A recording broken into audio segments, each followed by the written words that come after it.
गिरिराज जी की पूजा करके सबरे ब्रजवासी लौट करके अपने वृंदावन में आ गए। अच्छा, राजा इंद्र के किन्हीं गुरुओं ने बताया, आप समझे नहीं, दूतों ने बताया भैया अब तो आपकी पूजा की जगह किसी और की पूजा हो गई, दिमाग खराब। अच्छा, हमारा इंतजाम किसी और को दे दिया। किसको दिया? वो है कौन वो पापी? अरे कोई ब्रज का लाला है सरकार, और उसने जाकर के किसी पर्वत की पूजा करवा डाली, आपको किसी ने पूजा ही नहीं।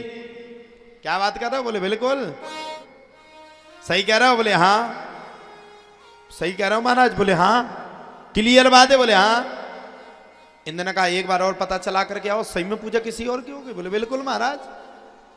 पहुंचे राजा इंद्र के दूत, जाकर के फिर पता चला। बोले महाराज वहां तो तुम्हारा नाम ही निशान नहीं है। अच्छा, जिस व्यक्ति का नाम चल रहा हो वो गड़बड़ हो जाए, आग तो लगती है सलाम, झुकने का नहीं रे बाबा।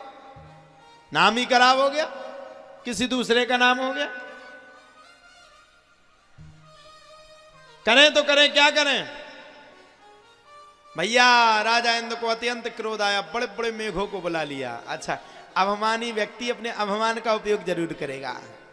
किसी के पास अगर लठ का बल होगा तो वो लाठी लेकर के आ जाएगा, किसी के पास पैसे का बल होगा वो पैसे में। जिस व्यक्ति को जिस चीज का अभिमान, वो अपना अभिमान जरूर बताएगा।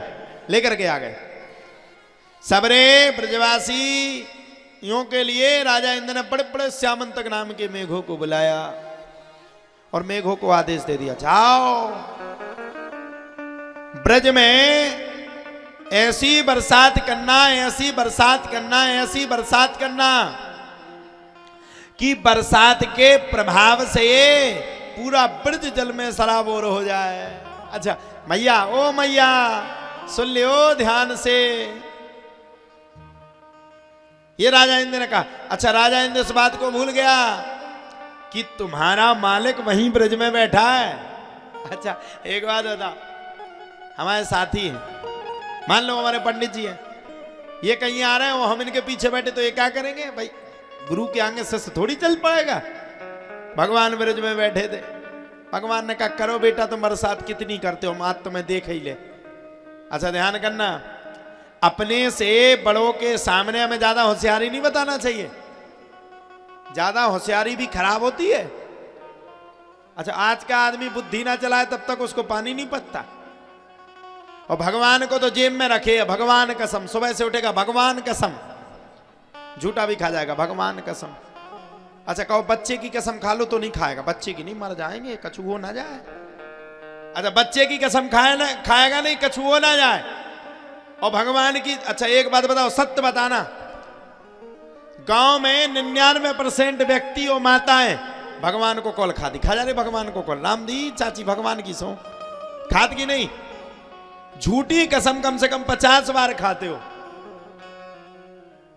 और बात अगर लड़के की कसम की आ जाए तो ये कहीं तो भाव देवता पूजे ई को ना खेचा प्राण चले जाए। अब बताओ, यानी भगवान छोटा हो गया, तेरा लड़का बड़ा हो गया।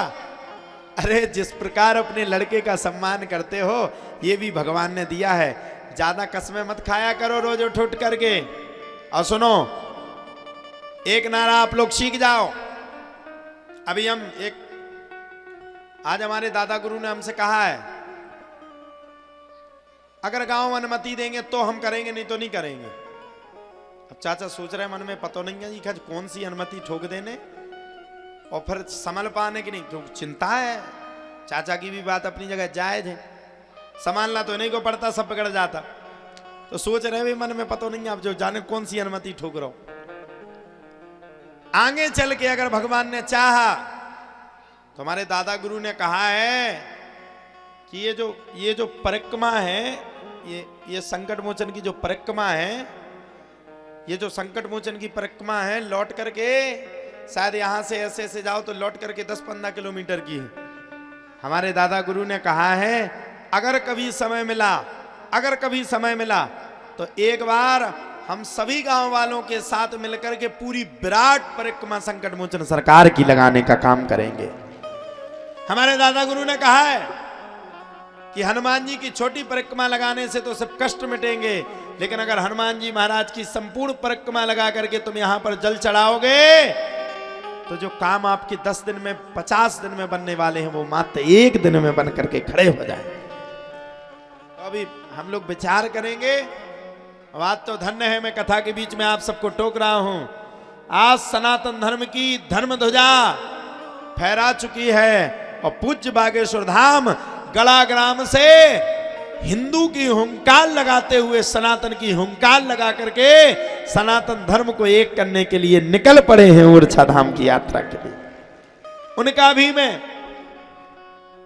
अपने मंच के माध्यम से बड़ा स्वागत करता हूं और पूज्य महाराज श्री से कहना चाहता हूं, आप संघर्ष करिए, आपका छोटा भाई आपके साथ खड़ा है, कदम से कदम मिला करके खड़ा है। और जो त्याग आप कर रहे हैं, जो त्याग बागेश्वर धाम के पूज्य महाराज जी कर रहे हैं, वाह वाह वाह, क्या त्याग किए आप, क्या त्याग की मूर्ति रहे आप।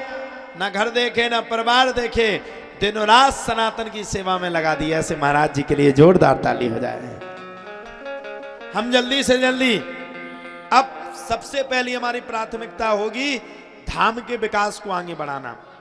सबसे पहले हमारी प्राथमिकता होगी राधा पाठशाला को आगे बढ़ाना। हमें जो छोटी छोटी बच्चियां दिखती हैं तो हमारे अंदर बड़ा दुख प्रकट होता है। अब जो भी हम पैसा कमाएंगे, जो लोग हमें दान देंगे, उस दान से इस बार जो जुलाई में स्कूल खुलते हैं, जुलाई में कम से कम 551 बेटियों को पढ़ाने का काम हम करेंगे, अपनी ओर से करेंगे, निःशुल्क करेंगे। इसमें अगर आप लोग सहयोग करना चाहते हो तो ये आपका काम है, अकेले हमारे का नहीं है। अकेले हम भी नहीं कर सकते, कहां से लाएं इतना, आय की व्यवस्था नहीं, धन की व्यवस्था नहीं। लेकिन हम कहना चाहते हैं अगर आप लोगों का छोटा छोटा सा भी सहयोग मिल जाए, टीवी चैनल के माध्यम से जो हमें सुन पा रहे हैं, एक छोटा छोटा सहयोग भी आप दे सकें, छोटा छोटा भी अगर आप सहयोग कर सकें तो बूंद बूंद से घड़ा भरता है। पहला स्कूल हम यहां पर खुलवा रहे हैं और उस स्कूल में सुन लीजिए कितनी व्यवस्थाएं दे रहे हैं। 3D के माध्यम से दिखाएंगे हम, बच्चियों के खेलने के लिए बाग का इंतजाम करेंगे, उद्यान का, पार्क में वो बैठ सकेंगी, खेल खिलौने का इंतजाम करेंगे, रहने का इंतजाम करेंगे, बच्चियों को पढ़ने का इंतजाम करेंगे और उन्हें अच्छी से अच्छी शिक्षा मिल सके। ऐसे CBSE स्कूल को लेकर के आपके धाम पर लेकर के आएंगे कि आपकी भी बालिका जहां जाए और वहां के लोग पूछे कहां पढ़े, तब वो कह सकें कि संकट मोचन धाम की राधा पाठशाला में हमने पढ़ाई को किया है। ऐसे उच्च स्कूल को बनाना चाहते हैं हम। हमारा ये प्रण है कि हमारे मरने से पहले वो स्कूल बन जाए। जब हम अपनी आंखों को मूंदे तो उन बच्चियों को सामने देख करके अपने नेत्रों को बंद करें कि इन बच्चियों को हम शिक्षा दे करके जा रहे हैं।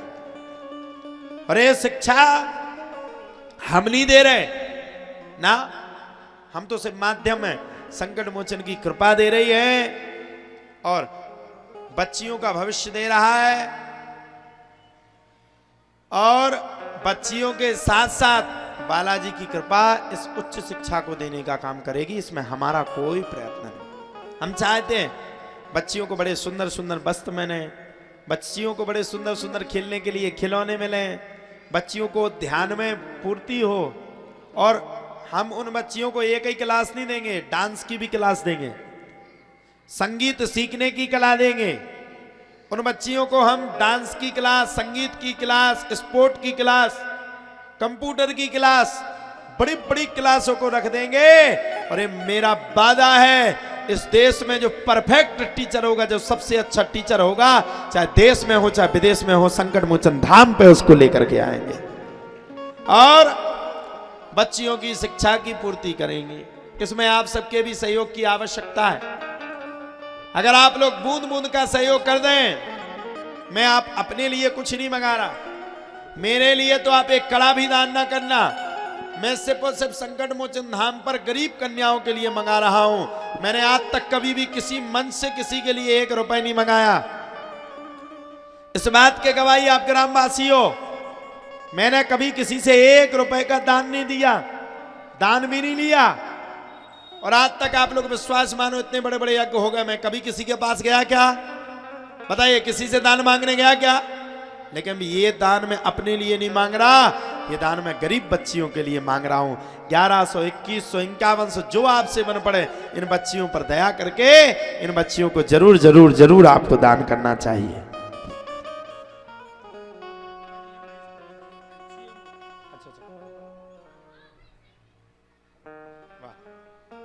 महेश पुरोहित जी, आपका भी बहुत बहुत स्वागत। एक बार जोरदार ताली से स्वागत, अभिनंदन और वंदन करेंगे। शायद हमें लगता है ये तो हमारे ही पास है। संतू महाराज तुम चले जाओ।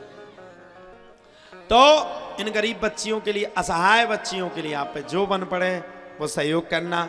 2 रुपए भी बन पड़े, 1 रुपए भी बन पड़े, आप लोग सहयोग करना। और हम तो ये चाहते हैं हमारे जीते जी इन बच्चियों को व्यवस्था हो जाए, ये दर दर ना भटक पाएं। इनके धर्म पिता के रूप में मैं काम करूंगा, इन्हीं बच्चियों को पालूंगा, पोसूंगा, बड़ा करूंगा और इन्हीं बच्चियों के विवाह तक का खर्चा हमारे धाम की ओर से होगा। तो संकल्प तो बड़ा है, लेकिन भगवान पूर्ति करेगा। कहीं ना कहीं से भगवान व्यवस्था करेगा, कहीं ना कहीं से भगवान कृपा करेगा। आज नहीं तो कल भगवान की दया होगी, कृपा होगी।